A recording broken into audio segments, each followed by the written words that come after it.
All right, we want to start with that time running out for Donald Trump, who now has just 4 days to figure out how to cover that roughly $500 million bond if he wants to appeal the civil fraud judgment against him and his co-defendants. And NBC News has learned that he's growing increasingly frustrated. No one seems willing to help him out. A source telling NBC News the Trump team is now gaming out their options, including ways Trump could appeal Judge Engoron's ruling without having to put the bond up, and what would happen if they can't secure the required sum. That amount, approximately $550 million, and increasing, by the way, every single day, is fueling this speculation that Trump may be forced to unload some of his prized properties to cover the tab.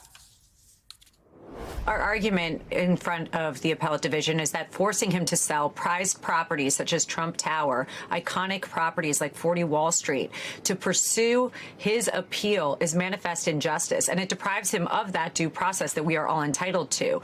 So imagine you can't reverse selling off Trump Tower on a fire sale at a discounted price. We can't fix that if we win on an appeal. So it's complete injustice. And then we got this new reporting from Bloomberg, may give us a clue as to what properties the New York Attorney General may go after, pointing out that she registered the judgment in Westchester County. That would make it easier for her to seize Trump assets there, which include his golf club and the 212-acre state known as Seven Springs. I want to bring in NBC's Garrett Haake. Barbara McQuade is a former U.S. attorney, University of Michigan law professor, and an MSNBC legal analyst, and NBC investigations correspondent Tom Winters also with me as well. Garrett, if you will, talk about the options here for Trump and his team and the frustration that we're hearing. Yeah, this frustration and concern from Trump and his inner circle appears to be only growing, certainly from the side of the candidate who continues to post periodically on his social media platform his innermost angry thoughts about the spot that he's in right now, where basically all of his options to come up with this money are bad. The idea of selling his properties at some kind of fire sale rate is certainly not something that appeals to him. Declaring bankruptcy would come with a host of other problems. We know that he or those allied with him have talked to some major donors to try to see if they could put a group together who might guarantee his bond. Perhaps that would work. And, of course, they've got that emergency filing that's still pending before an appeals court in New York that they hope might either get the amount of money he owes in this bond reduced or perhaps delayed altogether to just buy them more time. So a bunch of bad options. It's unclear if they're seriously considering the offer by the AG that perhaps some of these real estate properties could be held by the court in what amounts to an escrow while his appeals proceed. So a bunch of bad options and very little time left to solve them unless the appeals court decides to intervene. Barbara, let's talk through some of these options and what could possibly come next here. First, I kind of want you to react to the sound that we just heard from Alina Habba. Does she have a point here that, let's say, for instance, Donald Trump were to win his appeal and then look back on this kind of, quote unquote, fire sale because he needed to meet his appeals bond? Well, yeah, that could happen. And there's nothing that precludes him from appealing. This is just allowing the state of New York, through the attorney general, to seize what is at this moment rightfully theirs. They've won the judgment. And so there is a right to appeal. But until there's a reversal, the presumption is that the court got it right and that Donald Trump owes the state of New York $440-some million. And so at some point they get to collect on that.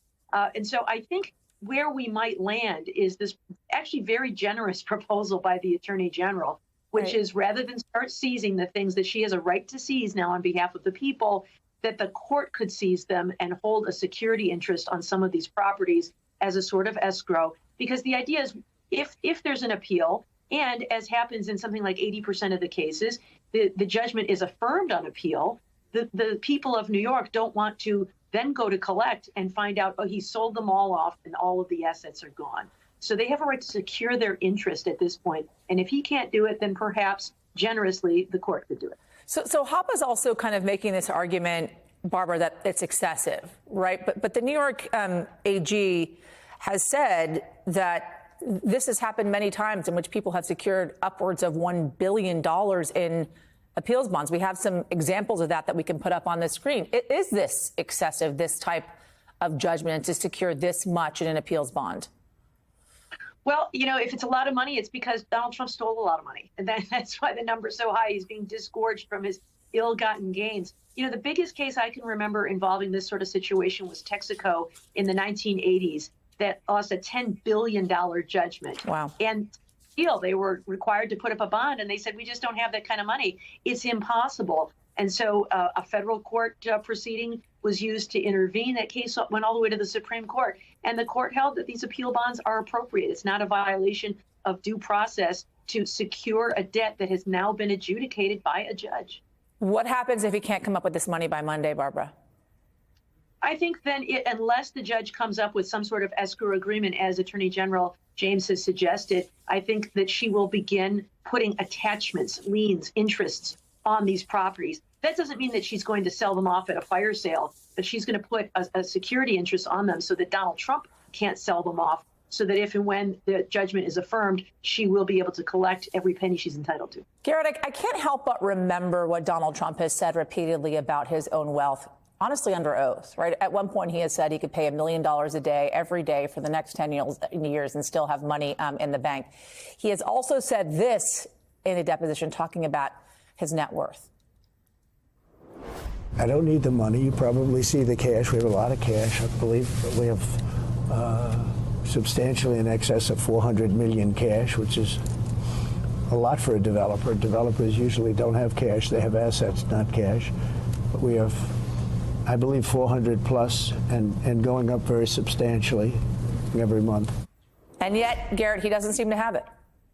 Yeah, it appears that statement was untrue, or at least as inaccurate as we stand here now. I mean, it's worth pointing out, just as we think about the skill of this judgment, that even if he paid $1 million a day for 1 year, that wouldn't cover the amount of money that he owes. But this also, I think, is a good reminder of how Donald Trump thinks about his wealth. He has said in other formats, in books and in interviews, that he thinks much of his net worth, his value, is tied up in his brand, and that it's conceptual. It can rise and fall based on how the brand is doing on any given day. I don't know that that holds up in a court of law, and I don't think you can put your brand up as surety for a bond, but I think that gives you kind of maybe a little bit of insight into the way he thinks about this. The bottom line is whatever else he said in that deposition, his attorneys have now attested in a filing to the court in New York that money does not exist in any way that he could use it to pay this bond. Barbara, is it at all required for Donald Trump to report how much he does have in cash for the court to understand the position that he is in, or is that not required? At this point, it's not. Sometimes a judge will order a creditor's exam to find out where their assets are located. But Donald Trump really has every incentive in the world right now to come up with this money. So I don't know that we'll go down that path. I think if there's any way he can shake it loose, he will. I think he's trying every stall tactic in the book.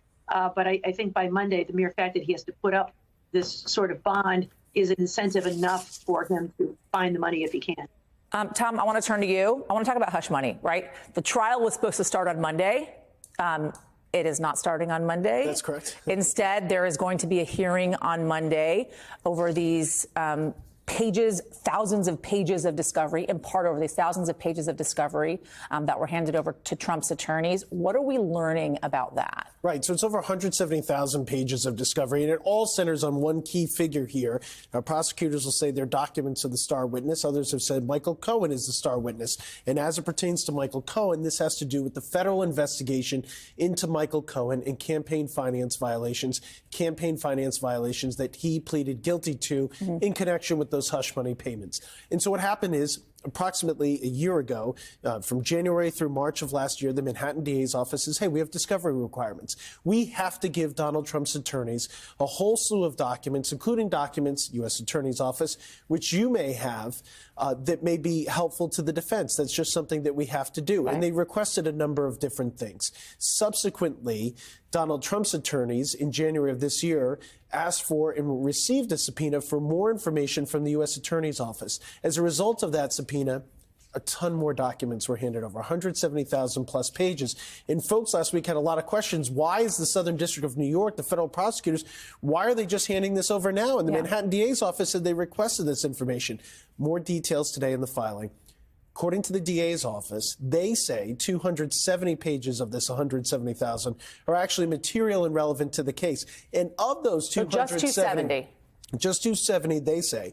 And of those 270, 172 pages have to deal with FBI 302 form reports. Those are the notes that FBI agents make after they interview somebody, that it's those notes pertaining to the special counsel's investigation into Russian interference, not the campaign finance violations that Southern District turned over. They had previously asked for those. They're accurate in that. But at the time they asked for it, the Southern District didn't have those documents. It wasn't until they got involved in a FOIA issue going between departments within the Department of Justice that Southern District had it. They turned those over.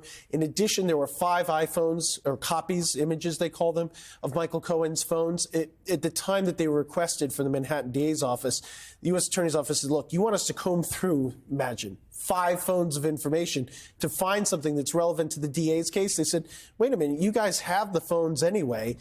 We're not going to respond to it. They said, look, given the nature of this case, yes, we have 5 images of Michael Cohen's phones that are tied to the federal investigation. So the federal prosecutors from the Southern District of New York said, look, we'll turn those over. So obviously that's another significant component of these 170,000 plus documents, as well as bank records. If you look at the subpoena from Trump's attorneys, bank records. I mean, it's been a long time since I've printed out my bank records. You know, most of us look at them online. Yeah. But remember how long those used to be. And then when you consider the amount of bank accounts and banks that Michael Cohen did business with, obviously those would be voluminous, the types of records that be gobbled up in a federal investigation. So that's where we are today. We'll wait and see what Trump's side says. This is the central and core issue.